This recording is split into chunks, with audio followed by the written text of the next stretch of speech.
Hi everyone and welcome back to my channel. This is kind of an impromptu video that I just wanted to do after some of the recent happenings in the horse world. The title of this is going to sound kind of clickbaity, but I'm honestly not even exaggerating that I think that this is going to be the eventual consequence and outcome of the horse world perpetually trying to bury issues within it instead of addressing them.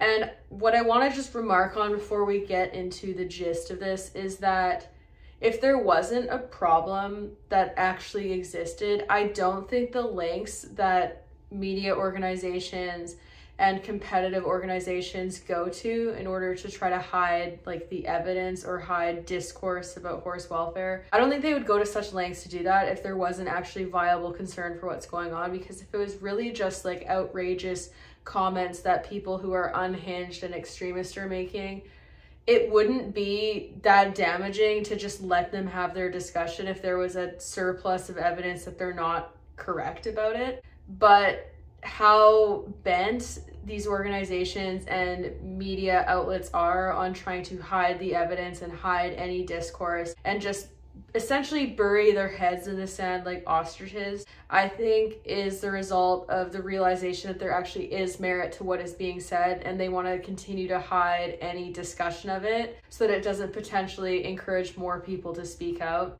and they're hoping that if they ignore it, it'll go away basically. Recently, I've posted a video about a dressage test that won an 84% at a Grand Prix level with an internationally acclaimed dressage rider. And then I also posted a video on a clinician that was speaking inappropriately, in my opinion, towards students, as well as saying inappropriate things about horse training that encourage the abuse of horses. So those kind of go hand in hand with what I'm talking about here, but this is less of a specific topic and more of a discussion on the reaction of these entities towards criticism about horse welfare. And the main example that I'm going to use that's happened most recently is on the Winter Equestrian Festival WEF Instagram page, where they posted a recap of some of their winners of the week on their Instagram page. And the first photo that they included in this photo reel was a rider who had tied for a win in a 3-star show jumping competition. And the photo of the horse shows an exceptionally over-tightened flash. And it's just a very unbecoming photo, even if you just look at the flash, because it is just so obviously tight. The horse's lips are completely closed. The jaw is not open at all. No teeth are visible. So the mouth is like this, but the flash, you can still see how tight it is indenting into the horse's face. And on top of that, the horse is being ridden in a running gag bit that appears to be a double twisted wire gag bit or one of the 2 mouthpiece snaffles at minimum. And even if it's a regular snaffle mouthpiece, that's just like the traditional smooth mouth, single jointed snaffle or whatever, it is still a very harsh bit because running gags pull down on the pole every time you apply pressure, especially if you're only riding in it with 1 rein, which this rider was. If you have 2 reins, you can at least have some snaffle action, but when you're only riding in it with the 1, the rein is only attached to the running gag portion that pulls down on the cheek pieces of the bridle and just kind of clamps down the pole piece of the bridle onto the head, in addition to increasing the amount of pressure in the mouth. So all in all, harsh setup, but made even harsher by having an unethically tightened flash noseband piece. So the horse can't even open its mouth to escape from the growing pressure in its mouth because the flash is just so clamped shut. And it looks like it's tightened enough where it could also impact breathing, which is a problem in itself when you're impacting the ability of an athlete to properly take in air while they are doing a high level of athleticism performance that is upper level show jumping. But this is less of a discussion on the rider's decisions, even though I think they're wrong. And I'm not going to say that I think she did this intentionally with malicious or abusive intent. I think she did it because it is so normalized and people have gotten so desensitized to this that they truly, it doesn't register in their heads that it's harmful to the horse. I used to over tighten nosebands because it was what I was trained to do. And until like I really started looking into horse behavior and had people point out the mechanics of things to me in such a direct way, it didn't really register in my head that it was wrong. So we're gonna assume, I should say, that she doesn't know she's in the wrong. But the reason why I'm saying that the rider who did this is beside the point is because this is not a one-off occurrence. We see organizations and show venues all of the time selecting imagery from media that shows very stressed horses, horses being ridden in very harsh setups, being ridden in clearly over tightened nosebands, and they post them to essentially serve as a highlight reel for the show or for the organization or whatever the purpose is. It's for marketing reasons, without any comment about the equipment being wrong or any concern for the horse welfare. And I think that is the main issue, because if they weren't glorifying all of these riders who are using unethical equipment or riding in unethical ways, and if these riders weren't winning, weren't being blasted all over the media in magazine articles, in ads for equipment and supplements, as ads for certain show venues to encourage other people to compete there, they weren't being rewarded in these ways and made to feel like what they're doing is normal, it wouldn't be so easy for them to other those who criticize them by being like, oh, they're just extremists, they're just hippies, they're not actually real riders, they don't compete at this level, this is all totally unmerited. If show organizations actually took the initiative to select images that show good horsemanship and ethical riding practices for their marketing imagery, it would start to normalize that type of riding. So the fact that they don't do that, I think, contributes to the welfare problem more exponentially than a lot of people realize. And the worst part is that when they started to get criticism for this, they started out just deleting comments that criticized the tightness of the noseband and expressed concern for the horse's welfare. And they also would hide comments that would tag welfare organizations. There's a couple of people who are tagging Unite for Horses. That's the Instagram handle, but that's the Alliance for Horse Welfare that I co-founded along with other welfare advocates. They hid those comments. And then eventually when the comments just got so excessive, they just turned off commenting altogether. And then they started to hide comments and manage comments on other posts so that only certain people could comment and only certain comments would get left up. So that means of handling welfare problems or welfare criticisms from these big prevalent pages, because the Wellington Equestrian Festival is like one of the biggest show venues in the world, especially for people to go to at this time of year in the winter. Like, it's a very internationally acclaimed show park. So when you have their media just deleting comments and blocking people who criticize them and essentially just trying to erase any presence of the problem visually, it just makes it look like we don't care. And this is going to be the undoing of the horse world, because we're creating this culture where, one, we think we're so immune to criticism that anyone who criticizes anything, even if there's scientific merit towards it, is just a bully and they're being written off as a bully. But then it's completely out of line to comment on the fact that a lot of riders treat their horses in ways that would feel like bullying to the horses. And we have these big, well-respected organizations, or should be well-respected organizations, that have a lot of pull internationally, that then further silence people who speak out on these things just by deleting and removing comments, which to people who are advocating for welfare sends a message that what they say doesn't matter, and that these organizations don't care about them, and that they just need to shut up. And when you're trying to convince people that horse people value their horses' welfare and that there's room in this industry for these positive changes to happen and for things to get better and for horse welfare to be taken more seriously, reactions like that completely derail that type of movement, because it shows to people who don't have the same incentive to preserve the sport and try to save it that we don't care. And it's also not going to work long term. Like, I don't know if it's just that all of these people running these social medias are old and are like pre-social media era people who think that if they just delete things, it'll go away forever and it's not going to be a problem. Or if they're truly naive enough to think that if they delete comments enough times, that people's frustration levels are just going to go away and they'll give up. Because what I see is that people who truly want to see the sport change are just getting more and more frustrated at how perpetually silenced they are. And they're getting louder as a result. And it's also recruiting more people who initially had faith in the system to do the right thing and believes that they would make needed changes. And when they continue to see this type of reaction of silencing, ignoring, and then just continuing on as normal happen, they start to lose faith and then they speak out more. And I think the other thing to note with this whole thing too is that it's not even like they delete comments and kind of like try to clean up the post and the criticism and then proceed to select better photos in the future for media reasons. They just do the same thing over and over again. And I referenced this in my last video on the dressage test too, where the FEI came to the welfare summit in Paris back in September. They listened to everyone's concerns on hyperflexion, and then a few months later they proceeded to reward that performance to the tune of 84%.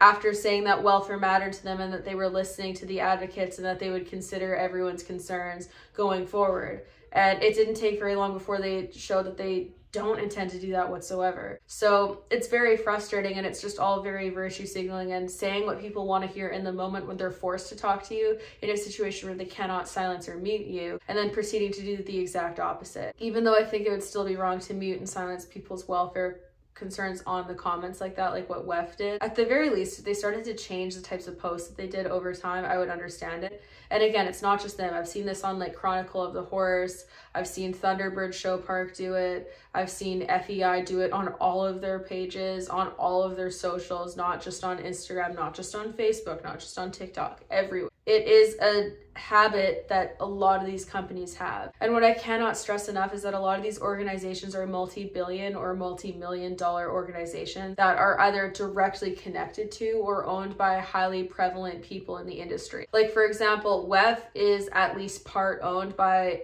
Andreas Helgstrand, who was involved in Operation X, which exposed all the abuse going on at his training farm. And for years, he's also been under the microscope for using clear hyperflexion in the public eye, in addition to what was found at his training stable from that undercover journalist experiment that they then released. And I think it was released for Dutch media first. It's supposed to be coming out for North American sites sometime soon. But he part owns WEF. So are we really going to pretend that they value welfare and that it's like something that really matters and that that's the forefront of their thoughts, especially when the actions of the pages show that? No, we shouldn't. It's not actually what's happening. And it's just very frustrating to watch, because I think this is going to be the demise of the horse sport if we're truly so stubborn and stupid that we think we can just ignore the problem, silence people, and hope that it goes away and that people will just forget about it and give up. That is going to be what ends the sport. People look at welfare advocacy and they go, these are going to be the demise of the sport because they're criticizing all of these prevalent people in the horse sport. It's all their fault. No, it's the fault of the organizations and those in positions of power that do not react to relevant concerns and are completely ignoring the science that shows that there's need for us to modernize practices. That is going to be what ends the sport, is our own ignorance and refusal to modernize and move with the times, not any other entity. This was kind of just a crash course on my frustration with how much the media silences people's concerns. And it's not just a horse industry specific thing, it's everywhere. It's really frustrating because journalistic integrity is supposed to be about accurately reporting the news, no matter where your personal biases lie. And horse welfare is a very relevant thing to talk about pertaining to horse sport, and it's just not happening that way. So even for people who look at my content and think that I'm extreme or whatever, like, I really encourage you to at least care enough to maintain people's ability to speak out on things and not just silence it, regardless of what side you stand on, because trying to sweep things under the rug and pretend there's no issue and just silence angry people who are frustrated with the way things are going is not going to work. It's going to completely backfire. And eventually we're going to hit a point where outside groups get involved to try to police the horse world if we can't police ourselves. And by the time we're backed into that corner, it's going to be a lot harder to convince people that on our own we'll actually police ourselves and do what is right for horse welfare after we've proven time and time again that that's not the case. So something to consider when you defend really prevalent people in the horse industry or prevalent organizations that are kind of running the status quo in terms of who's winning in competition and what is being rewarded and accepted. I don't think that we should be openly defending every decision they make, because when they're making money to the tunes of millions and billions off of horses competing, and when they have every motivation to uphold a certain structure, I think they're more deserving of criticism. They're not just independent people, and they are supposed to be setting a certain standard for what is accepted in the industry and what gets rewarded in the show industry. And they should be held accountable if they're not doing that. It's not bullying, it's not mean, it's not too harsh or direct. I'm getting really tired of people trying to tone police people such as myself and be like, oh, well, like, you'd be able to make more change if you weren't so direct and like criticizing these people. And I don't agree with that. That's the same exact type of mindset that people have been told for years in marginalized groups when they're trying to protest for their rights. It's always, you're too loud, you're too direct, you're too mean, you're making people feel bullied, you're making them feel crappy about themselves. But none of that attitude is directed towards those who are most impacted by injustices, about how the injustices make them feel bullied, not listened to, uncomfortable, etc. It's always put onto the people who are trying to rally for more modern rights and more modern understanding and more justice in the world, that the discomfort they cause people who are inherently privileged and comfortable in doing so is also supposed to be their problem. But then those who are causing masses of people who are generally voiceless discomfort with the standards they set aren't having to reckon with their part that they play in that. And I know we're talking about horses in this sense, but it's a similar type of mindset. Like, people are freely able to make their horses feel uncomfortable and to use abusive and really painful, or at minimum uncomfortable, stressful, restrictive equipment, and do so without criticism, or expect to be able to do so without criticism. But as soon as you criticize them and make them feel uncomfortable, you're the bad guy, despite the fact that they're doing that on a daily basis to a voiceless animal that cannot advocate for themselves without the help of other people doing so. And it's frustrating. It's really frustrating to watch, because nothing has changed systemically in this world when we're going up against major powers without people pushing and fighting for that right in a very public and obvious way. Asking nicely hasn't worked. And I don't understand how people think it's going to be different in this case, because historically that just hasn't happened when you're going up against huge, powerful, money-making entities who value profit above welfare and justice. It doesn't happen, and this is no different. A lot of the injustices people experience closely resemble what we justify in other industries, such as the horse industry. The very same mindsets that are upholding a certain power structure very closely resemble those who uphold other power structures in the general society of humans that disproportionately impact marginalized groups. And it's just very exhausting to watch. And again, regardless of what side you are on in this whole situation, I think you would be foolish to not see the issue that there is with these organizations trying to silence voices that are pushing for change and wanting to be heard and wanting to have their concerns addressed. If you actually think the censorship of these people is going to go in the favor of the horse industry long term, and that the amount of concern for horse welfare is just going to go away, you're foolish. And by the time you realize how bad of a decision it is to just support the censorship and ignorance of these issues, it's going to be too late. If we wait until we're backed into a corner by animal rights groups who want to completely cancel and eradicate all horse sport, no one is going to believe that we can police ourselves and that we actually care enough to do the right thing if it gets to that point. All we can do is preemptively start to make better decisions and show that horse welfare matters, and start to modernize the industry to give people who have completely given up hope that there actually is salvageable aspects of the horse world. And if we don't do that, we are shooting ourselves in the foot and digging our own graves. Full stop. Heed my words. I'm not trying to scare anyone. I'm just trying to be honest, because I see the direction that this is headed. Honestly, I'm on board with it if we're too stupid to get with the times and alter the way that we do things and actually look into where the research is pointing and make needed decisions as a result, or at the bare minimum have important discussions that result in rule change based off of research, or funding more research. Like, if people really think that there's no merit to the hyperflexion studies, the studies on harsh bitting rigs, the studies on how people train horses in high stress ways, if they think that is all BS and people just being oversensitive, flood millions of dollars into studying that, and then you'll be proven right. The money is there in these industries because they have the money to fund other studies that they feel benefit them. And I would wager that if they are funding studies, that if the outcome of the studies is not favorable, they're probably not going to publish them. But if we are so sure that there's no merit to any of these concerns, put the money where your mouth is and encourage further studying of these topics, because it'll end up going in your favor if you're so sure that there's nothing there. If you're sure that, like, the equine ridden pain ethogram is nothing, if you're sure that the equine grimace scale doesn't matter, put the money in there and prove everybody wrong, because it'll go in your favor. And then you can continue doing things as they are if you truly believe that it's under-researched and has absolutely no merit. But no one wants to do that, because I think that the reality is that people are concerned that there is merit and they don't want to hear more of it because of that. All of that aside, stop censoring people. We look really bad when we try to censor people who, at their core, even if you think they're crazy, their heart is in it for the horses and they want the horses to be treated better. And if they're talking complete BS, it is about the horses. They're not trying to just disrupt the status quo for no reason. People say it's for attention and personal gain. You don't get the type of attention that would be as favorable as being an upper level athlete and just like following the status quo. you don't get that type of attention in being a welfare advocate. It's not as favorable, you get censored. So it just isn't a fully logical point to claim that people are only doing that for attention and personal gain, because it actually gets you less. But yeah, censorship is going to be the death of the horse industry. If we keep censoring any welfare discussion, it is just going to be a crash and burn. We're on a downward spiral, and it's up to us if we want to stop it or not. And if we choose not to, then may the horse world die and dig its grave and lay where it's resting, because it is headed that way itself. And everything I post on here is to try to stop that from happening and make needed change that I think will benefit the safety and health of everybody, including riders, but especially the horses. So anyways, thank you for listening. Very frustrating. But thank you to everyone who keeps advocating nonetheless, even if you feel ignored and not heard 90% of the time. It's appreciated. Anyways, these are limited edition merch designs from my store. This is inspired by the people on TikTok and also sometimes YouTube who tell me I'm a snowflake for feeding my horses cookies in training.